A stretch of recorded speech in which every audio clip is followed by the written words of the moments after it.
और खबरों की शुरुआत सबसे पहले JKLF चेयरमैन यासीन मलिक की बात करेंगे, जिन्हें आज गिरफ्तार कर लिया गया है। मुश्तरका तौर पर हुर्रियत पसंद लीडरान की जानिब से बंद की कॉल दी गई थी, लाल चौक चलो की कॉल दी गई थी, जिसे नाकाम बनाते हुए पुलिस की जानिब से ये कार्रवाई की गई है। आपको बता दें कि JKLF के चेयरमैन है यासीन मलिक, जिन्हें आज श्रीनगर में गिरफ्तार किया गया है और लाल चौक चलो कॉल दी गई थी, जिसके बाद ये लाल चौक की जानिब गामजन थे और पुलिस की जानिब से ये कार्रवाई की गई है। आपको बता दें कि गुज़िश्ता रोज़ कुलगाम में जो सान्हा हुआ था, उसके खिलाफ मुश्तरका तौर पर यह एहतजाज की कॉल दी गई है, जिसे आज नाकाम बनाने के लिए सिक्योरिटी फोर्सेज ने लाल चौक इलाके को सील कर दिया। यहाँ पर सिक्योरिटी के सख्त इंतजाम किए गए हैं। तो तस्वीरों में आप देख सकते हैं किस तरीके से यासीन मलिक को पुलिस ने गिरफ्तार किया है। ये गिरफ्तारी लाल चौक कॉल को नाकाम बनाते हुए अमल में लाई गई है और मुश्तरका तौर पर ये कॉल आज दी गई थी। और इस खबर पर मजीद बातचीत करेंगे, रुख करेंगे श्रीनगर का। हमारे साथ हमारे नुमाइंदे परवेज भट्ट जुड़ चुके हैं। परवेज भट्ट, मुश्तरका कॉल को नाकाम बनाने के लिए पुलिस ने भी इजाफी नफरी तैनात कर दी है, यासीन मलिक को गिरफ्तार किया गया है, इस हवाले से क्या कुछ अपडेट? जी सना, जैसे हम बिल्कुल सुबह से ही जैसे हम दिखा रहे हैं कि सिक्योरिटी के खातिर का इंतजाम किए गए थे इस कॉल को नाकाम बनाने के लिए। लाल चौक का जो एरिया यहाँ पे है, जहाँ पे आने की कॉल दी गई थी एहतजाज करने के लिए मुश्तरका ग्रुप, हुर्रियत के मुश्तरका ग्रुप की तरफ से, उसको सुबह से ही सील कर दिया गया था। जितने भी मुसाफिरी रास्ते हैं लाल चौक जाने की तरफ, उन पे खारदार तार बिछाई गई थी और एडिशनल फोर्सेस को डिप्लॉय किया गया था जितने भी सेंसिटिव पॉइंट्स है इस एरिया में। यहाँ पे आपको ये भी बता दूं कि JKLF के चेयरमैन यासीन मलिक ने एक कोशिश की थी, कोकर बाजार से निकल के वो घंटाघर की तरफ मार्च कर रहे थे इस एहतजाज में शामिल होने के लिए, लेकिन उनको बीच रास्ते ही पुलिस ने रोक दिया और उनको उनके कई साथियों समेत उनको गिरफ्तार कर लिया गया वहां से। तो कुल मिलाकर अगर देखें तो एहतजाज JKLF की तरफ से दर्ज कराया गया आज इन किलिंग्स के खिलाफ। दूसरी ओर अगर देखें तो कश्मीर चैम्बर ऑफ कॉमर्स, जो यहाँ की एक ट्रेडर्स बॉडी है, उन्होंने भी एक साइलेंट प्रोटेस्ट एक यहाँ पे अपने दफ्तर के बाहर ही किया इन किलिंग्स के खिलाफ। अगर सियासी पार्टियों के हवाले से हम बात करें तो नेशनल कॉन्फ्रेंस जो है, उन्होंने एक एहतजाजी जुलूस यहाँ अपने हेडक्वार्टर्स नवाई सबूत से निकाला है। यहाँ उन्होंने राजभवन की तरफ जाने की कोशिश की, लेकिन उनको भी पुलिस ने बीच में ही रोक दिया। कुल मिला के देखिए तो काफी लोगों में काफी गम गुस्सा है इन किलिंग्स को लेकर और एहतजाजों का सिलसिला जो है सुबह से देखने को मिल रहा है। जी सना, इस बीच सिक्योरिटी के हवाले से भी बताइएगा, किस तरीके से सिक्योरिटी के हवाले से वहां पर इंतजाम देखे जा रहे हैं, क्योंकि यासीन मलिक को गिरफ्तार किया गया, इसके हवाले से क्या कुछ अपडेट मिल पा रही है? सिक्योरिटी के बहुत सख्त इंतजाम किए गए थे सुबह से ही, जैसा कि हमने कहा कि लाल चौक एरिया को सील कर दिया गया था और जो बाकी जो अगर शहर खास की हम बात करें तो वहां पे भी कुछ जगहों पर बंदिशें लगाई गई थी। लाल चौक की तरफ खास किसी गाड़ी को जाने की इजाजत नहीं दी जा रही थी, इक्का दुक्का पैदल लोग जा पा रहे थे। CRPF और पुलिस की जो एडिशनल नफरी है, उनको इन खास जगहों पर तैनात करके, जहाँ पे अंदेशा था पुलिस को कि यहाँ से जुलूस बरामद हो सकता है, उन जगहों पर उनको तैनात कर दिया गया था। तो कुल मिला के जो पुलिस की जो सिक्योरिटी बंदोबस्त थे, वो सुबह से ही इतने कड़े थे कि किसी किस्म का कोई प्रोटेस्ट या किसी किस्म का कोई एहतजाज ना हो। जी सना, तो पुलिस इस कॉल को नाकाम बनाने की पूरी तरीके से कोशिश कर रही है। पुलिस की भारी नफरी तैनात है जमीन सतह पर देखी जा रही। बेहद शुक्रिया परवेज भट्ट हमारे साथ जुड़ने के लिए और अपडेट फराहम करने के लिए। इलाके में क्या कुछ हालात बने हुए, इस ताल्लुक से मजीद तफसीलात फराहम करने के लिए फिलहाल आगे बढ़ेंगे और पुंछ की बात करेंगे। आपको बता दें कि पुंछ में आज तकरीबन 10:15 बजे के करीब पाकिस्तान की जानिब से शेलबारी की गई है और इस शेलबारी के बाद इलाके में आग लग गई कहा जा रहा है। फिर इलाके को फौज की जानिब से, पुलिस की जानिब से मुहासरे में लिया गया। तस्वीरें आप देख रहे हैं, पाकिस्तान की जानिब से ये गोला दागा गया और गोला आकर जिससे एक खाली पड़े पुराने शेड में आग लग गई। पुलिस, आर्मी और फायर ब्रिगेड मौके पर पहुंच गई और मामले की जांच शुरू कर दी गई है। इस वाकये में किसी भी तरह का कोई नुकसान नहीं हुआ है। इस बारे में SSP पुंछ राजीव पांडे का कहना है कि पहले जांच में ये लगता है कि गोला उस पार से गिराया गया। उन्होंने कहा कि पूरी जांच के बाद सही पता चल पाएगा कि ये मामला क्या है।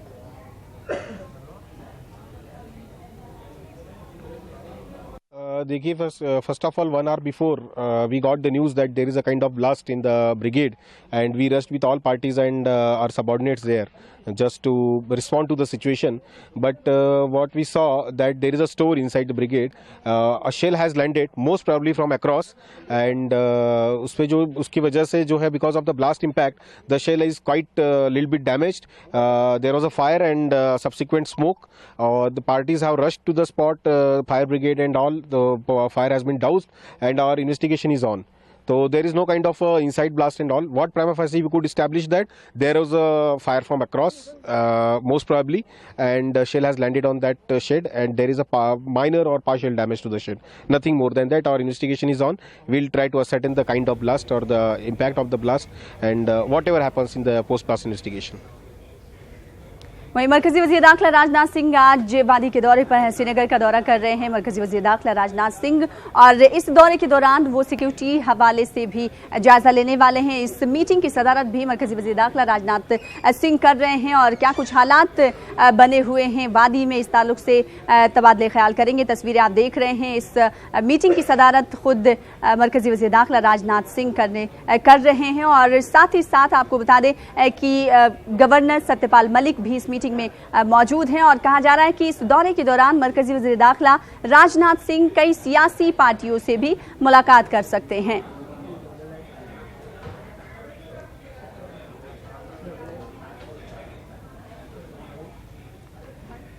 तो हमारे नुमाइंदे शब्बीर अहमद मीर ने हालात का जायजा लिया। इस हवाले से मजीद तफसीलात बता रहे हैं हमारे नुमाइंदे शब्बीर मीर। डल झील के किनारे वाक़या SKICC श्रीनगर के बाहर खड़े हैं।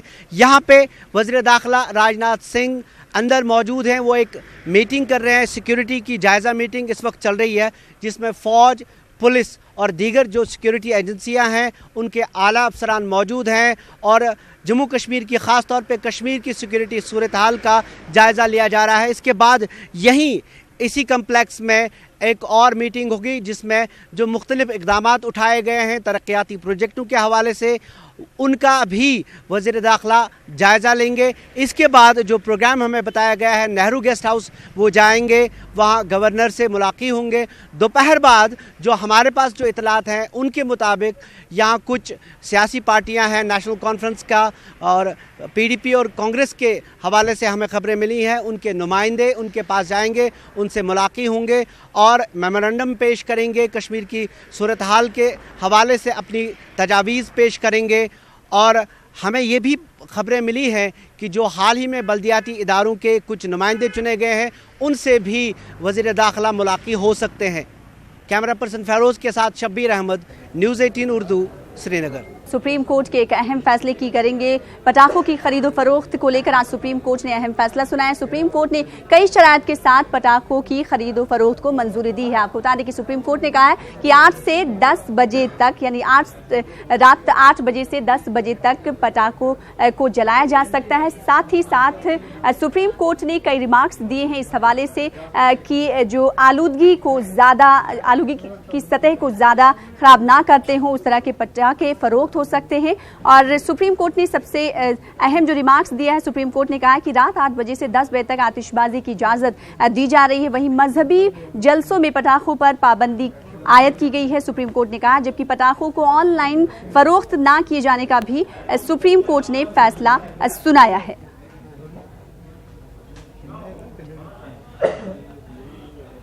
ने दीपावली में सिर्फ 2 ही घंटे पटाखे चलाने का आदेश दिया है। हमारे साथ सेंट्रल पोल्यूशन कंट्रोल बोर्ड के वरिष्ठ एडवोकेट विजय पंजवानी साहब हैं।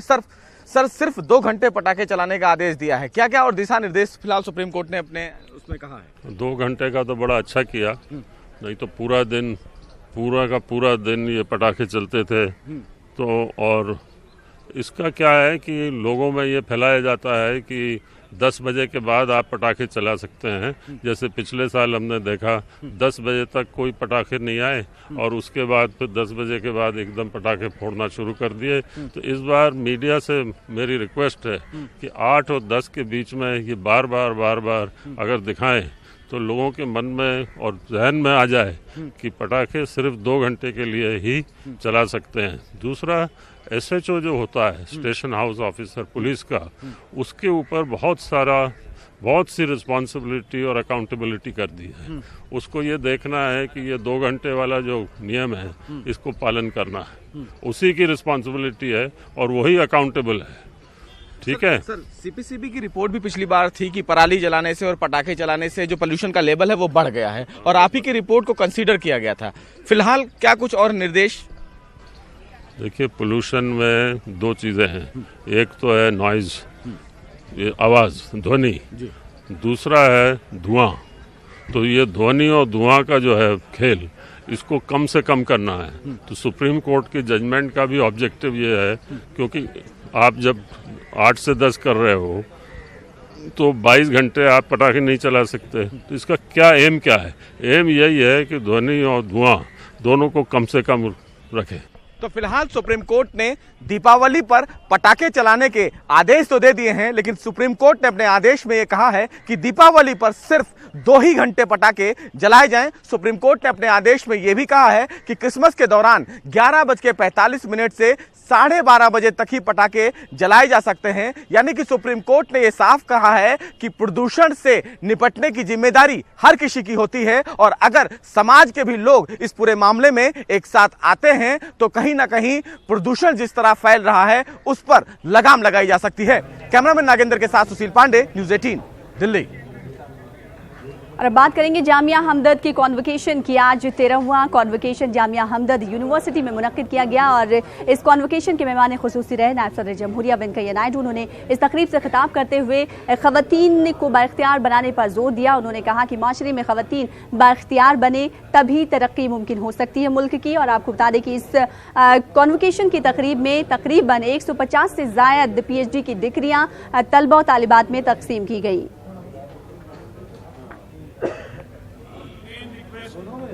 Education, my dear youngsters, is not only for employment.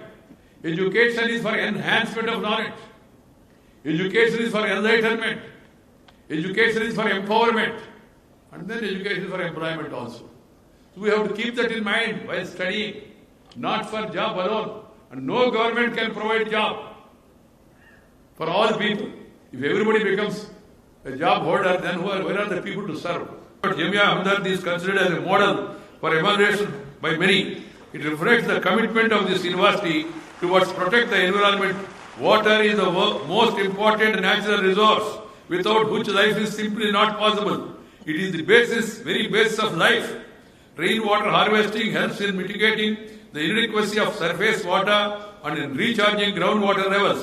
It is very encouraging to note that Jamia Hamdard is not only teaching its students the importance of conserving every drop of water, but also practicing it effectively, thereby a role model in this respect to all other educational institutions. और बात करेंगे मुस्लिम reservation के मुतालबे की। हमने देखा कि महाराष्ट्र में मुस्लिम reservation के मुतालबे को लेकर एक मुहिम शुरू की गई, सड़कों पर ये मुहिम शुरू की, कांग्रेस की क़यादत में ये मुहिम शुरू हुई सड़कों पर हमने देखा। और अब उत्तर प्रदेश में MIM यानी मजलिस इत्तेहादुल मुस्लिमीन की जानिब से मुहिम शुरू करने की बात कही जा रही है, और उत्तर प्रदेश के मुख्तलिफ इलाकों में तमाम लोग जाकर मुस्लिम रिजर्वेशन को लेकर ये मुहिम शुरू कर रहे हैं। तेलंगाना में भी हमने देखा था कि मुस्लिम रिजर्वेशन को लेकर ये मुहिम शुरू हुई थी। और आज आपको बता दें कि ऑल इंडिया मजलिस इत्तेहादुल मुस्लिमीन ने अवामी मुहिम शुरू करने की बात कही है। MIM ने मुतालबा भी किया है कि रंगनाथ मिश्रा और जस्टिस सच्चर कमेटी की सिफारिशात की बुनियाद पर मुसलमानों को रिजर्वेशन दिया जाए। मुसलमानों के रिजर्वेशन के सिलसिले में इलाहाबाद में MIM ने एक अवामी जलसा किया, और जलसे से MIM के रियासती सदर शौकत अली ने खिताब किया। शौकत अली ने कहा कि यूपी में मुसलमानों की माशी और समाजी हैसियत दलितों से भी बदतर है। ऐसे में मुसलमानों की तरक्की के लिए रिजर्वेशन बेहद ज़रूरी है। हिंदुस्तान में रंगनाथ मिश्रा कमीशन, सच्चर कमीशन, सारी रिपोर्ट ये कहती है कि हिंदुस्तान का मुसलमान दलित से बदतर ज़िंदगी गुजारने पर मजबूर है। और यहाँ तक कि रंगनाथ मिश्रा ने सिफारिश की कि मुसलमानों को रिजर्वेशन दिया जाना चाहिए, लेकिन कांग्रेस पार्टी ने सिर्फ कमेटियां बनवाई और बना करके रिपोर्ट को कूड़ेदान में डाल दिया। मुसलमान एकदम ज़मीनी सतह पर है, निचली सतह पर पहुंच गया, हत्ता कि दलित से बदतर है। मुसलमानों को रिजर्वेशन मिलना चाहिए। इस आवाज़ को लेकर के हम पूरे प्रदेश में जा रहे हैं।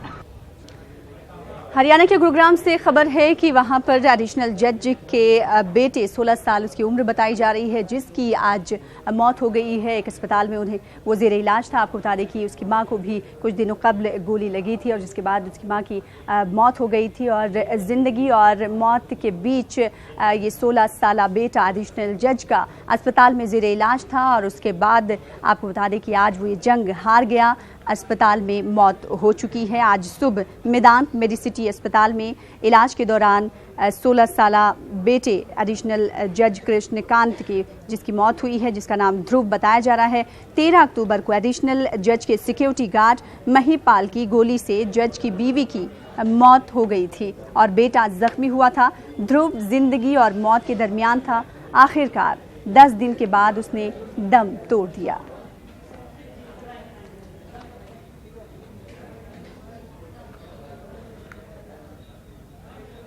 और बात त्रिपुरा की करेंगे, जहां पर एक हादसा पेश आया है और इस हादसे में कई जवान जख्मी हुए हैं। कहा जा रहा है कि एक बस जो है काफ़ी स्पीड से आ रही थी, जो गहरी खाई में गिर गई, जिसके बाद ये हादसा पेश आया है। तस्वीरें भी आपको टीवी स्क्रीन पर दिखाएंगे कि कितना खतरनाक और भयानक ये हादसा था। त्रिपुरा के हिल्स की बात कर रहे हैं, जहाँ पर यह हादसा पेश आया था और जवान इस हादसे में जख्मी हुए हैं, जिनकी तादाद तकरीबन आपको बता दें कि 30 बताई जा रही है।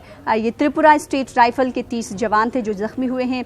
ये हादसा उस वक्त पेश आया जब ये तमाम जवान झारखंड जा रहे थे। 52 जवानों से ये बस पूरी भरी हुई थी और 300 फीट कहा जा रहा है कि गहरी खाई में ये बस जा गिरी। शदीद तौर पर जख्मी हुए 13 जवानों को इलाज के लिए अगरतला मुंतकिल कर दिया गया है।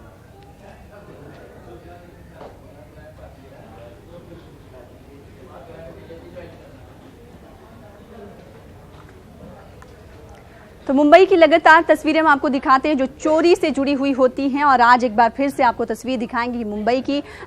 सरपट भागने वाली मुंबई में आपको बता दें कि इस तरह की वारदात आए दिन सामने आते हैं, चाहे वो ट्रेन से सफ़र कर रही हुई खवातीन हो या फिर पैदल चलने वाला कोई राहगीर हो, उसके चेन छीनने का भी मामला सामने आता है। हमने देखा है, ये तस्वीरों में आप देख सकते हैं, ये पूरा मामला जो है मुंबई के वसई का है, जब बाइक सवार अफराद एक खातून की चेन छीनकर फरार हो गया। ये मामला सीसीटीवी में कैद हो गया। बता दें कि खातून अपनी बेटी के साथ शाम को बाजार से लौट रही थी, इसी दौरान ये वारदात सामने आई और उसके बाद ये पूरी वारदात सीसीटीवी कैमरे में कैद हुई, जो इस वक्त टीवी स्क्रीन पर आपको दिखा रहे हैं।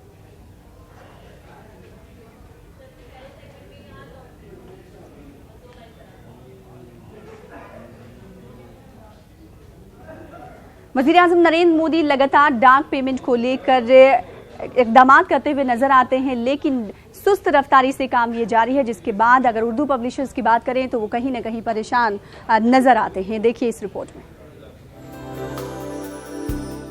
उर्दू पब्लिशर सुहेल सिद्दीकी और Mohammad Tariq New Friends Colony डाक खाने के रोज चक्कर लगा रहे हैं और वो इस बात को लेकर परेशान हैं कि डाक महकमा गुज़िश्ता 5 महीने से वैल्यू पे पार्सल की पेमेंट अदा नहीं कर रहा।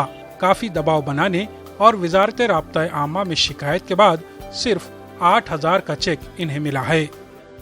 खामोशी से 5 महीने से पोस्ट ऑफिस का सॉफ्टवेयर चेंज कर दिया है, जो ये रिकॉर्ड करता था कंप्यूटर्स में पूरे इंडिया में कि कोई रजिस्ट्री जारी है या कोई स्टैम्प खरीदता है या कोई यहाँ से VPP भेजता है या कोई भी चीज़ मेल भेजता है, उसका एक बारकोड से रिकॉर्ड होता है। तो जो हमारा पेमेंट्स ऑल ओवर इंडिया ये लोग रिसीव कर रहे हैं, उसका रिकॉर्ड नहीं हो रहा, वो हमें मिल नहीं रहा। हम 5 महीने से इनसे मांग रहे हैं कि हमारा पेमेंट दीजिए और हर महीने का पेमेंट लाखों में एक्यूमुलेट हो गया है और हमारे छोटे मैगजीन्स हैं, हर महीने का मैगजीन का सेल आता है तो हमारा नेक्स्ट इशू निकलता है। तो ये ऐसे 15 मैगजीन्स हैं पूरे ओखला के अंदर, 15 पब्लिशर्स हैं जो उर्दू के पब्लिशर्स हैं, बड़े पब्लिशर्स भी हैं, छोटे पब्लिशर भी हैं।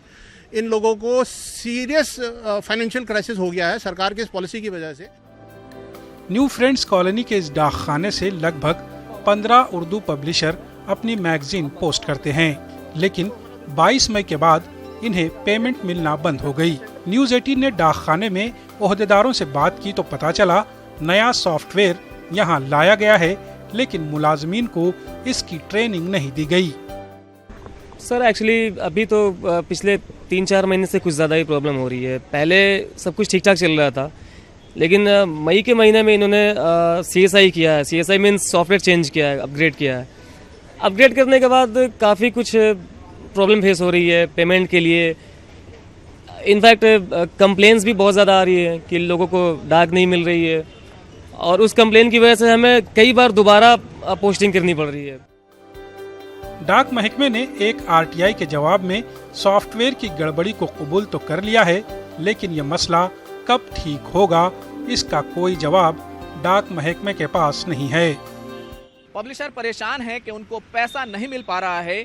दूसरी तरफ वज़ीर आज़म नरेंद्र मोदी बार बार ये कोशिश कर रहे हैं कि जो पोस्ट ऑफिस हैं उनकी हालत सुधरे, उनके अंदर इस्लाहात किए जाएं। इसी को लेकर के उन्होंने पोस्ट पेमेंट बैंक भी बनाया गया है, लेकिन दूसरी तरफ डाक महकमे का यह हाल है कि वो एक सॉफ्टवेयर अडॉप्ट नहीं कर पा रहा है। इससे साफ है कि यहाँ पर किस बड़े पैमाने पर इस्लाहात की ज़रूरत है। कैमरामैन जगदीश गौतम के साथ Khurram Shahzad, news 18 Delhi.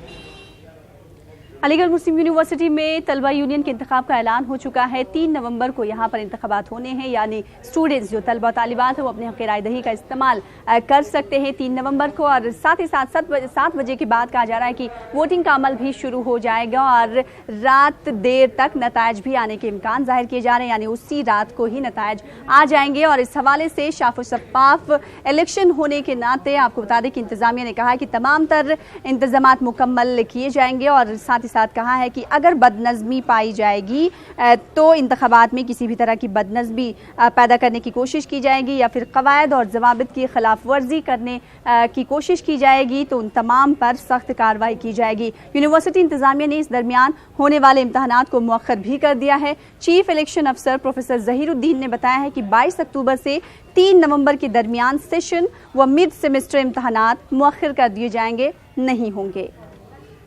Line issue की हैं जो मैंने वेबसाइट पे डाल दी हैं स्टूडेंट इलेक्शन कंडक्ट के बारे में, वो बहुत क्लियर हैं कि इलेक्शन पीसफुल हो और बच्चों का ज़्यादा पैसा खर्च ना हो इसमें। इसलिए हमने ये तय उसमें रूल्स में है कि सिर्फ hand written pamphlet, banners, poster जो हैं वो यूज़ होंगे। काउंटिंग भी पोलिंग ख़त्म होने के बाद वो यूनियन हॉल में काउंटिंग होगी और रिज़ल्ट लेट नाइट में इंशाल्लाह रिज़ल्ट भी डिक्लेयर कर दिया जाएगा। उसमें थोड़ी डिले, क्योंकि लंबा प्रोसेस है काउंटिंग का, बहुत कैंडिडेट इलेक्शन लड़ते हैं तो उसमें थोड़ी देर हो जाती है, रात के 2, 3, 4 तक बच जाते हैं, तो लेट नाइट रिज़ल्ट भी उसी दिन डिक्लेयर हो जाएगा हमारा।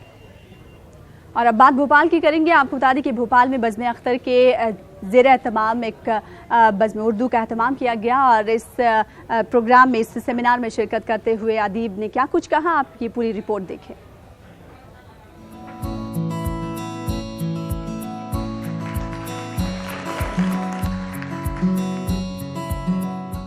गालिब के बुंदेलखंड में आने के बाद उर्दू शायरी के एक नए दौर का आगाज हुआ।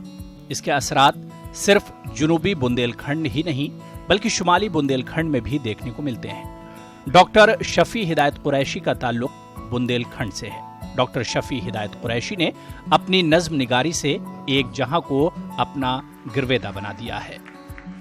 तो ये पूरी एक ड्रामाई शक्ल के अंदर जब नज़्म आगे बढ़ती है और आखिर में कारी का तहय्युर से वास्ता पड़ता है तो वहाँ असल सारा लुत्फ़ आता है। ये लुत्फ़ जो है इनके यहाँ बड़ी तादाद में इनकी नज़मों के अंदर मौजूद है, अगरचे नज़में सब पुराने ढंग की। मेरी नज़में जमालियाती भी हैं और सियासी भी समझिए ना किसी हद तक वो, लेकिन वो उस तरह की सियासी नहीं कि जो बिगाड़ पैदा करती हैं। बनाओ जोड़ने वाली सियासत का भी उसमें शमूलियत है और बहुत सी नज़में ऐसी हैं जिनको पढ़ने को इंसानियत का सबक सीखता है।